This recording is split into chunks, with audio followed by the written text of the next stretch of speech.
Fala aí, pessoal, boa noite. Pai do Senhor Jesus a todos. Que Deus em Cristo Jesus possa lhe abençoar com esse vídeo. Que Deus em Cristo Jesus possa entrar dentro do seu lar mais uma vez.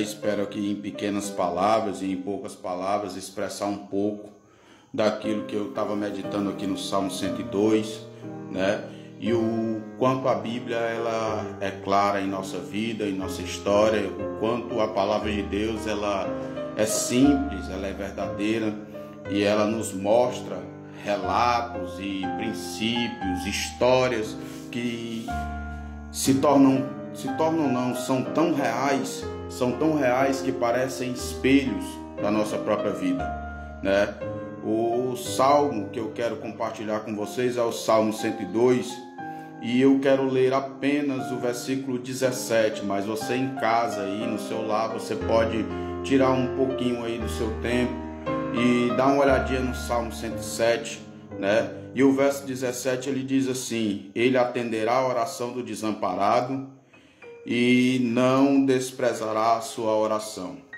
Esse salmo, ele é um salmo para todo ser vivente na terra, porque todos nós passamos por momentos de dificuldades, momentos de aflição, momentos de dores, momentos de complicações, momentos até mesmo, posso dizer, de destruição, como divórcio, como perda de filho, perda de parente, como várias situações onde a dor chega a ser tão intensa que nos causa depressão, que nos causa vários problemas, e hoje isso é o reflexo do século em que vivemos, onde doenças psicológicas bombardeiam, não só a família, mas todo ser vivente na terra. Hoje são vários os relatos de psicólogos, psiquiatras, entre outras pessoas que trabalham nessa área, cuidando de pessoas que não souberam lidar com a dor, não souberam lidar, ou a palavra certa não seria não souberam lidar, mas a pancada foi muito forte, a pancada foi muito pesada e realmente não houve uma estrutura emocional, não houve uma condição ou um preparo, ou até mesmo de tanto levar porrada, de tanto apanhar, de tanto sofrer, a gente acaba, vamos dizer assim, desistindo, E essa desistência, ela traz as consequências de tristeza, desânimo, falta de vontade de fazer as coisas e, enfim, um monte de consequências que ela trazem na vida, E não foi diferente nesse Salmo 102. Esse Salmo 102, ele começa, a famosa oração de súplica, é uma oração que muitos deveriam aplicar em sua casa. É uma oração onde você se derrama na presença de Deus, contando para Deus o motivo daquela aflição, o motivo daquela dor, mas expressando o seu sentimento com relação àquilo que você está sentindo.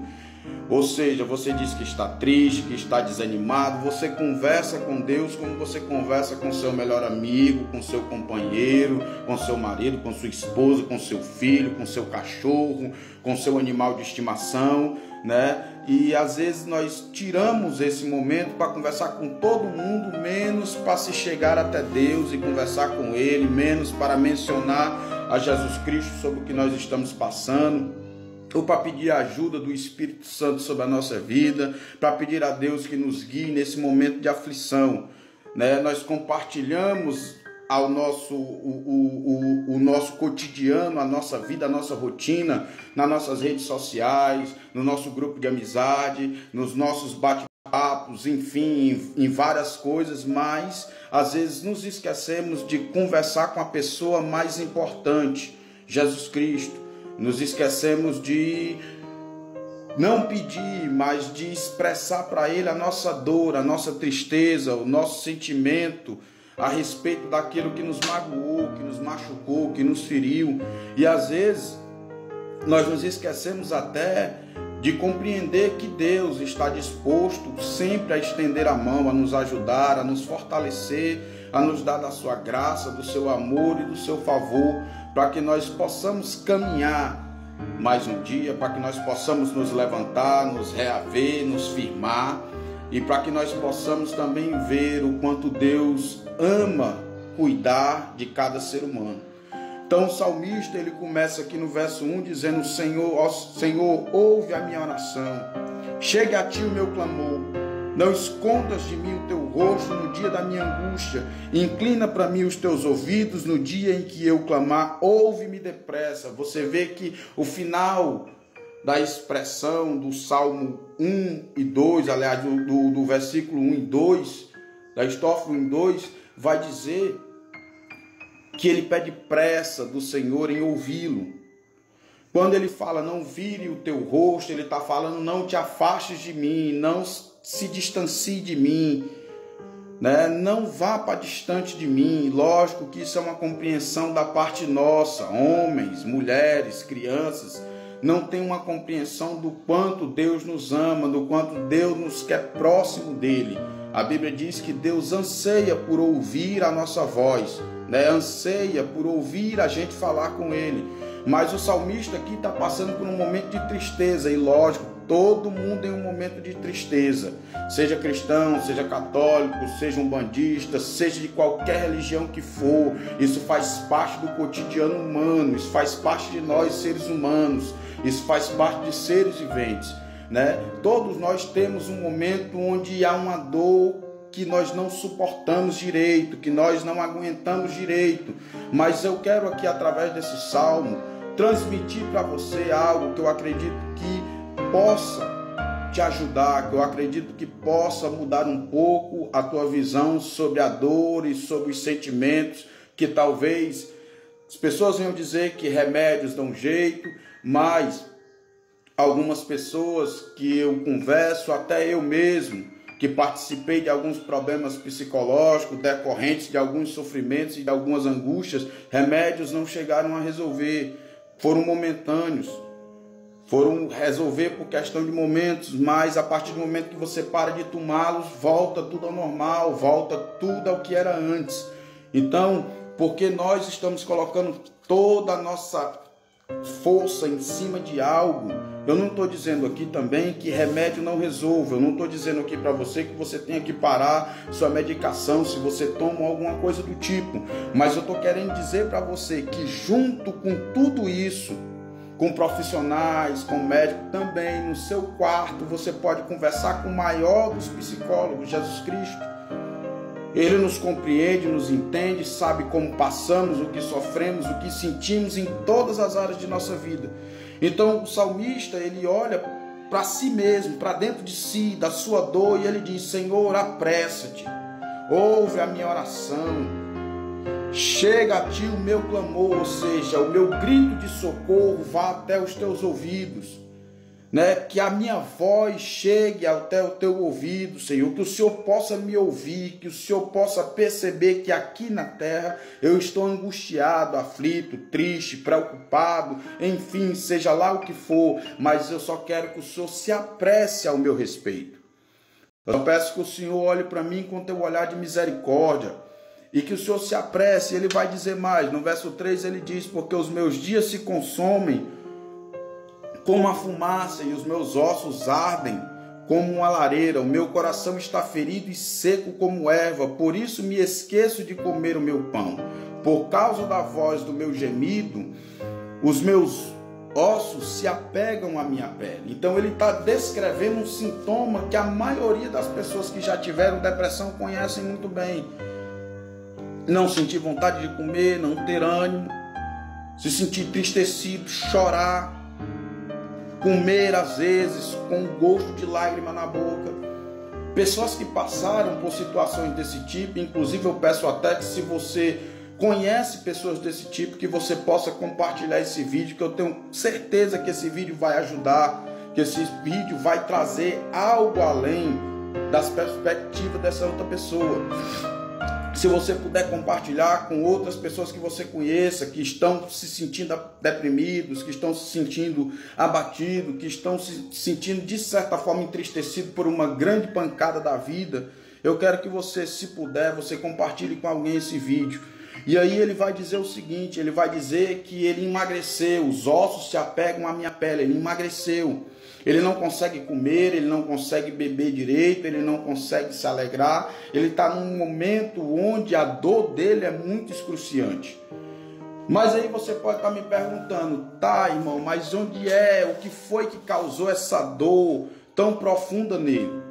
Essa dor que o salmista aqui está descrevendo, e até mesmo alguns historiadores vão dizer que ele é a dor de um patriota, é a dor de alguém que viu Jerusalém ser destruída, as muralhas de Jerusalém serem destruídas. Então, para um judeu, Jerusalém é algo extremamente especial, né? Para o judeu, a questão de Jerusalém é muito mais religiosa do que patriota.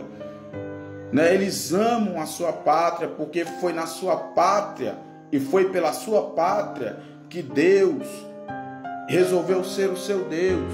Então, para eles tem um aspecto muito mais profundo do que você imagina. Mas se você for olhar para a sua vida, você vai dizer: eu não sou judeu, irmão. E no que é que isso se parece comigo?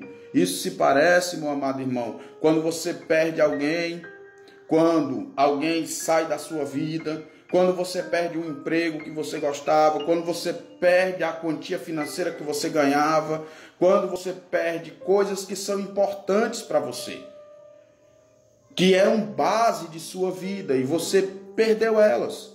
E o sofrimento te levou a um estado de tristeza que você não consegue achar saída, que você não consegue sair daquele beco que não tem luz no fim do túnel.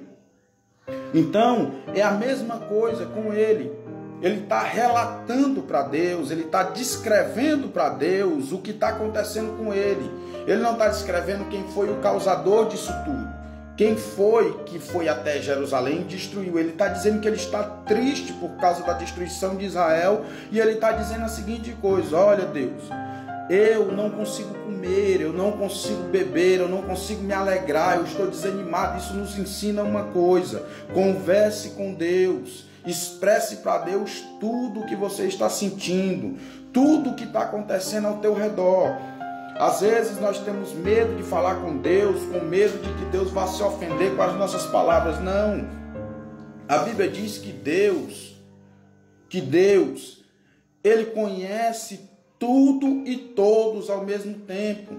Não há nada e nem ninguém que pegue Deus surpreendido, irmão. Não há nada e nem ninguém que surpreenda Deus em qualquer coisa. Antes de você fazer um ato errado, Deus já sabia.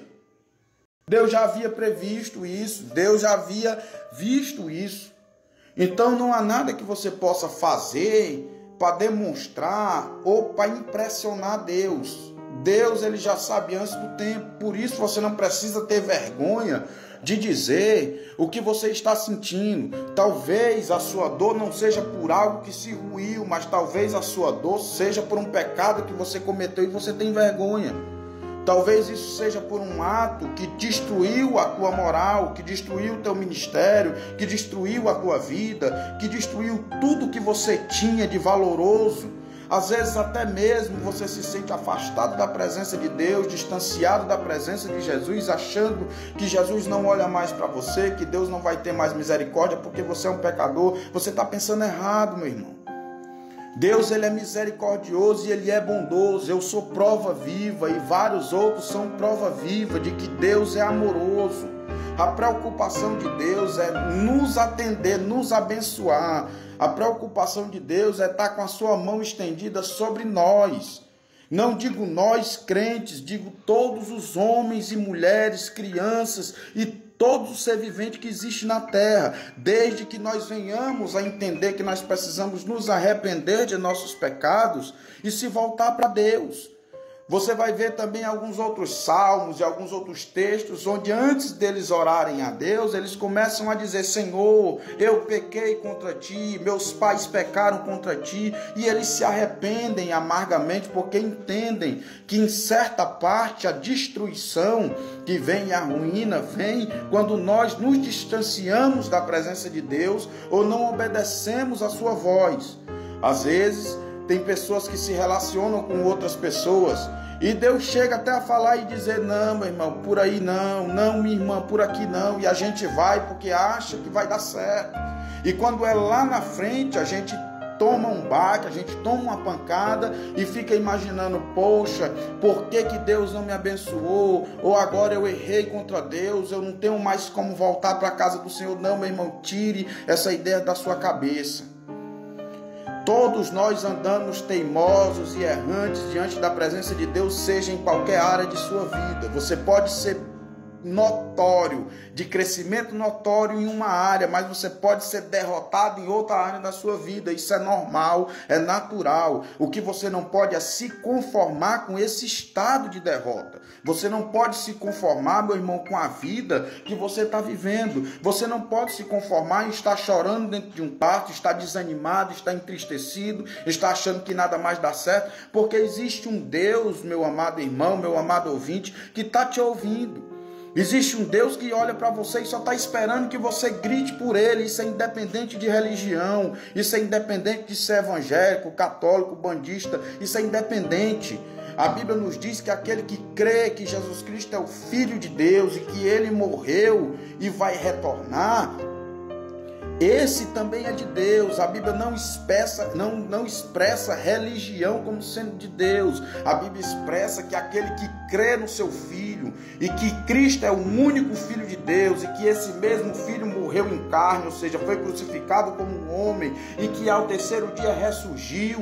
Quando você crê nisso, você tem que entender que você já foi tocado pelo Espírito de Deus. Você só precisa se voltar para a igreja que prega sobre Jesus Cristo. Você precisa só se voltar para a igreja que anuncia Jesus Cristo ou para a pessoa que anuncia Jesus Cristo. Porque é isso que leva-nos a Deus. Porque a Bíblia vai dizer que a única pessoa que sabe o caminho para o céu é Jesus. A única pessoa que pode levar o homem até Deus é o próprio Deus. E esse próprio Deus vem em forma de carne. Jesus Cristo, Emanuel, Deus conosco. Ele não veio em forma de religião. Ele não veio com batina, ele não veio com paletó e gravata, ele não veio com nenhum outro tipo de ornamento, ele não veio com expressões, como é que eu posso dizer? Ele não veio de forma humanizada, ele veio para descrever na íntegra quem é Deus para aqueles que creem em Deus. Então, se você crê em Deus, se você crê em Jesus Cristo, se você crê no Espírito Santo, só há uma forma de você compreender ou de você saber um pouco sobre Deus através do próprio Jesus Cristo, que é a Bíblia que está aí em cima do seu armário, da cabeceira da sua cama e em outros cantos. Então você vai entender que quando você lê a Bíblia e você não entende nada, é porque você não está em comunhão com Deus. Porque a Bíblia, quando você lê e quando você observa a Escritura e ela se abre para você, é porque Deus quer falar com você. Há um texto que é impressionante, que é até título de um grande livro, Entendes o que lês, que é o texto onde um homem vai viajando e um certo apóstolo vai também caminhando e Deus diz, vai lá, e ele vai lá e pergunta, entendes o que está lendo? Então esse é o papel da igreja, o papel do cristão é explicar o que a Bíblia está dizendo, para que outros possam crer e aceitar aquilo que a Bíblia rege como forma de fé e prática. Então aquele que crê em Deus, em Cristo e no Espírito Santo tem a Bíblia como forma de regra e prática e não os dogmas de homens ou os ensinos de homens. Mas o que eu quero dizer para você é que Deus está mais próximo do que você imagina. Eu quero dizer para você que Deus está tão próximo de você, tão perto de você, que você às vezes deixa Ele sozinho. Ele quer conversar, Ele quer se chegar até você, Ele quer tirar você desse ambiente de destruição, assim como Ele fez com esse salmista. Nós vamos chegar já lá. Ele vai descrevendo no verso 6, ele vai falando, sou semelhante ao pelicano no deserto, sou como um mocho nas solidões, vigio, sou como um pardal solitário no telhado. Ele está falando sobre aves que são solitárias, ele está descrevendo um outro, em forma de poema, um outro sentimento depressivo, a solidão, a vontade de estar só, ou o sentimento de estar só. quantos e quantos de nós não vivem sozinhos com seus dilemas em meio a multidões de pessoas? Quantos e quantos de nós esperam uma palavra, esperam a hora de alguém chegar a lhe abraçar, esperam da hora de alguém chegar e dizer: ô meu amado, ô minha amada, você não está só, mas não recebe essa palavra. Às vezes você está em casa esperando que seu marido, sua esposa olhe para você e perceba a sua dor, a sua angústia, a sua tristeza, mas ele não percebe, ela não percebe, e você se sente só. Você se sente abandonado. É a mesma coisa que ele está dizendo. Ele está olhando para aquela destruição toda. Ele está dizendo: eu me sinto como um pelicano que esteja no deserto. Eu me sinto como alguém que está desolado, como alguém que está abandonado, como alguém que está sozinho. E ele vai dizer: pois tenho comido cinza como pão e mistura com lágrimas na minha bebida, por causa da tua ira e da tua indignação, pois tu me levantaste e me arremessaste. Os meus dias são como uma sombra que declina, e como a erva me vou secando. Até aqui ele descreve todo o seu lamento. Até aqui ele descreve toda a sua dor. Até aqui ele descreve o motivo da sua dor. E ele descreve para Deus como é a sua dor. Ele vai falando para Deus tudo aquilo que está, até mesmo o último versículo, que parece estranho, mas ele está expressando para ele o que ele sente com relação a Deus. Ele está dizendo: por causa da tua ira e da tua indignação, pois tu me levantaste e me arremessaste. Ele está dizendo que Deus o levantou e o jogou distante da sua presença. Então, ele está descrevendo para Deus uma coisa que muitos não têm coragem de dizer. O que ele pensa a respeito da sua situação. E quantos de nós não acham que no meio da tristeza, no meio da dor, no meio da desilusão, Deus nos abandonou? Quantos de nós não pensam que Deus se afastou de nós? Quantos de nós não pensam que Deus não olhou para aquela situação, para aquele ente querido, para o meu trabalho, para o meu filho que foi embora, para a minha filha que foi embora, para o esposo, para a esposa que foi embora? Quantas pessoas não olham para a sua saúde e pensam: meu Deus, se Deus tem tanto poder, por que Deus não fez? Por que Deus não me amparou? Então o salmista, ele descreve o que ele está sentindo naquele momento. Ele está sem fé. Enquanto ele olha para o ambiente ao seu redor, ele percebe que só tem caco, só tem ruína, só tem resto de muro, resto de portão, resto de escudo, de espada, de capacete. Ele percebe que tudo está destruído, que tudo está abandonado. Mas isso nos traz uma perspectiva. Ele só olha para o seu horizonte. E a Bíblia diz que a gente deve olhar para o alto, que é de lá que nos vem o socorro. Porque o socorro vem do Senhor, que fez os céus e a terra. Ninguém além de Deus pode nos socorrer de forma tão eficaz.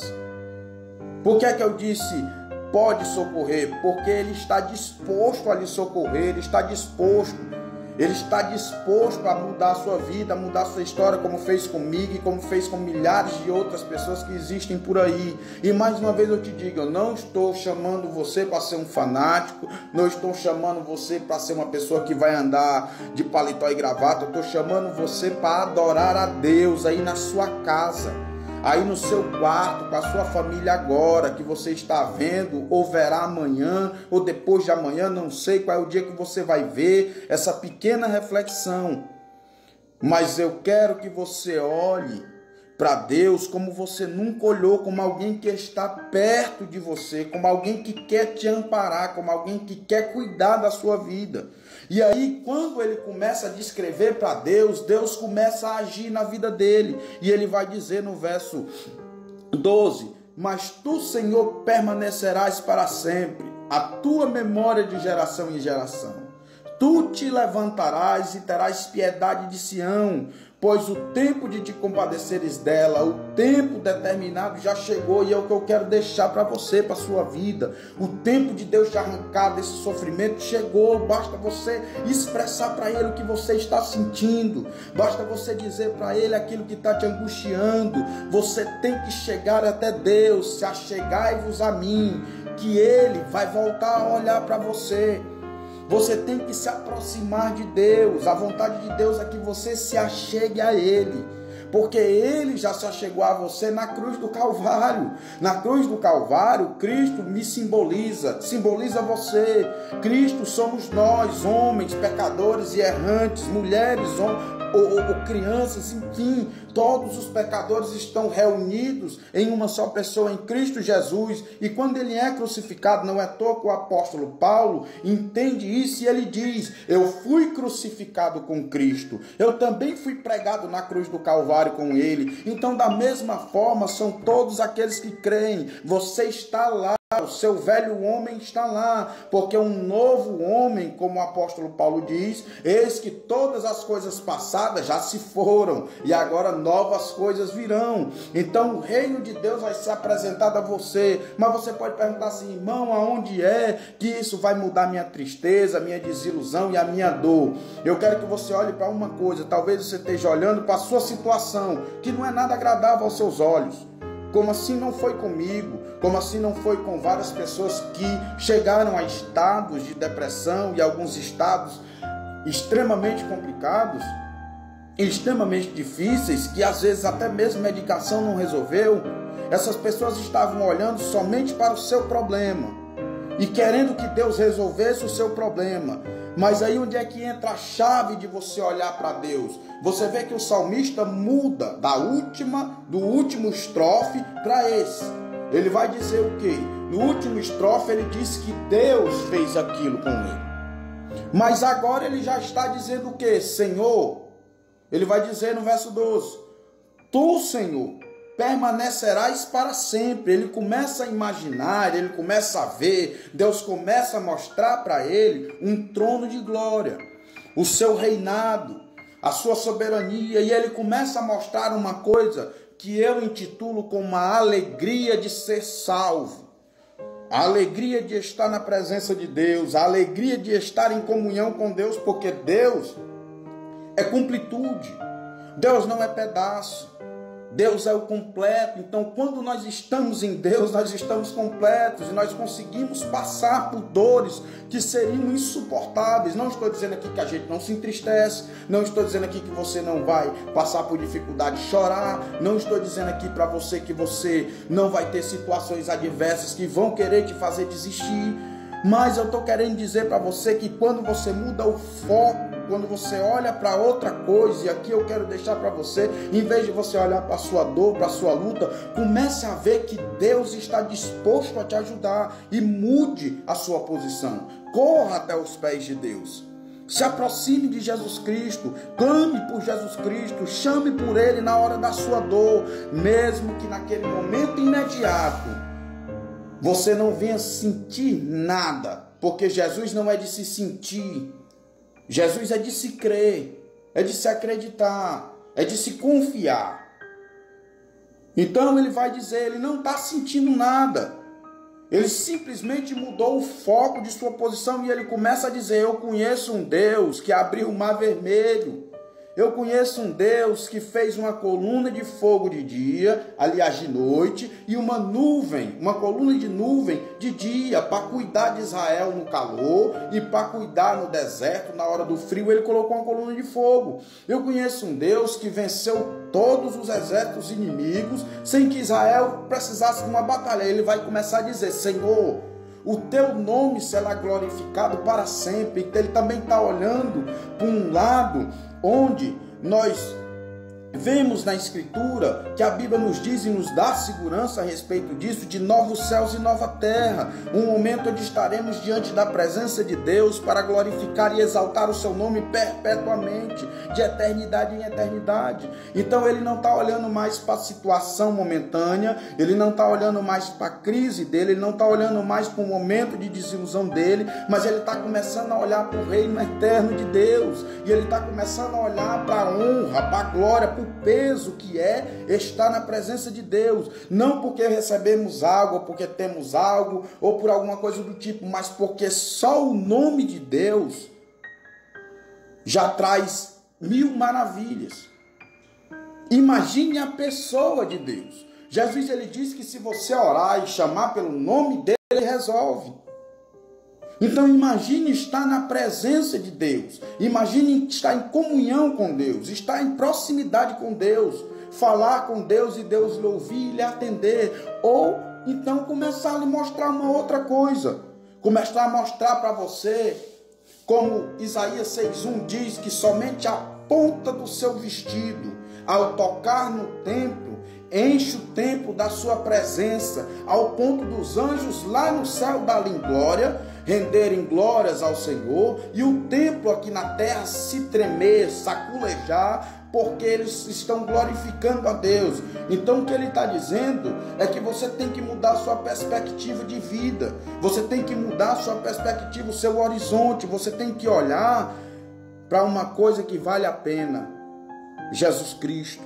E ele vai dizer mais: porque os teus servos têm prazer, o verso 14, nas suas pedras e se compadecem do seu pó. Então as nações temerão o nome do Senhor, e todos os reis da terra a tua glória. Quando o Senhor edificar a Sião, aparecerá na sua glória. O que é que ele está dizendo? Ele está vendo os cacos, a destruição de Sião, de Jerusalém. Ele está vendo um mundo destruído, ele está vendo um mundo... o mundo dele, na verdade, está destruído.